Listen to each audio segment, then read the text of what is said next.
सत की बात न मेलो साधो, समेलो साधो, सत सबद लेखेलो।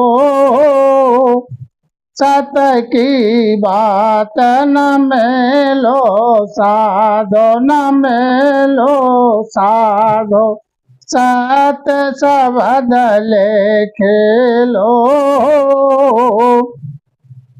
सत सुधरण आकाश थंबिया, चंद सूरज रवि तारा हो। सत सुधरण आकाश थंबिया, चंद सूरज रवि तारा हो। सत देवल चढ़े गयो इंदु, सत दुश्मन मार्या हो। सत देवल चढ़ गयो इंदु, सत दुश्मन मार्या हो। सत पोल मेहरी खोली, सत फौज जिवाई हो। सत पोल मेहरी खोली, सत फौज जिवाई हो। सत शीस मंगायो काने, पांडो गल्या सब जाई हो। सत शीस मंगायो काने, पांडो गल्या सब जाई हो। तो सत राख्या पत रहे, सहाय करे हरे आई हो। सत राख्या पत रहे, सहाय करे हरे आई हो। के सुख राम जीवतन जाता, सत राख्यो उरमाई हो।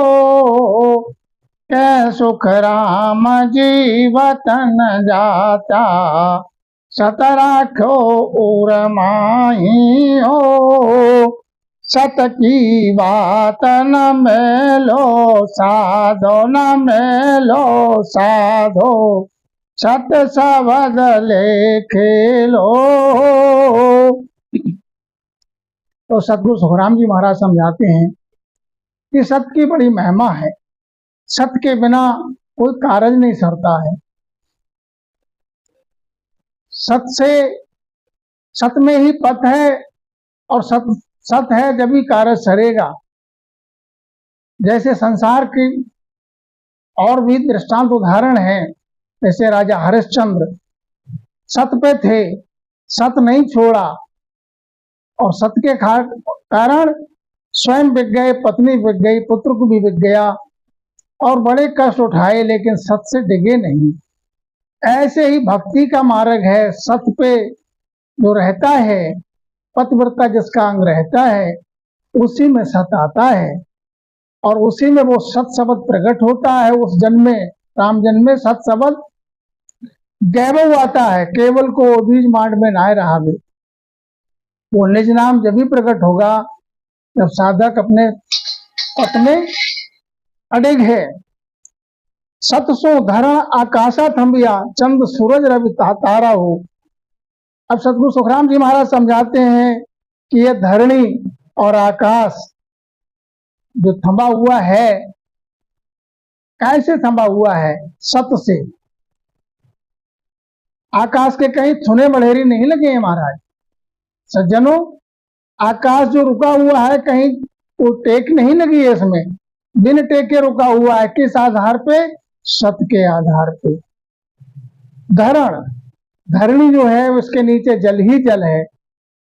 एक मोटी सी परत जल के ऊपर तैर रही है पृथ्वी के रूप में, जिसपे मृत्यलोक के वासी सब वास करते हैं, समस्त जीव चराचर में। तो ये पृथ्वी भी सत से ही ठहरी हुई है, सत के बल पर रुकी हुई है। जब रचना हुई थी सज्जनों सृष्टि की, तो ब्रह्मा जी इसका सृजन, ब्रह्मा जी और विष्णु जी और शंकर जी को, तीनों को अपने अपने काम दिए थे। शंकर जी को रचना करने का, ब्रह्मा जी को रचना करने का, शंकर जी को संहार करने का, और विष्णु जी को पालना करने का। तो ये रचना कर रहे थे, आकाश की रचना करते थे, धरणी की रचना करते थे, लेकिन क्या देखते ही देखते आकाश और पृथ्वी दोनों ठहरते नहीं थे। पृथ्वी जल में समा जाती थी, आकाश भी नहीं ठहरता था। तो फिर आकाशवाणी हुई,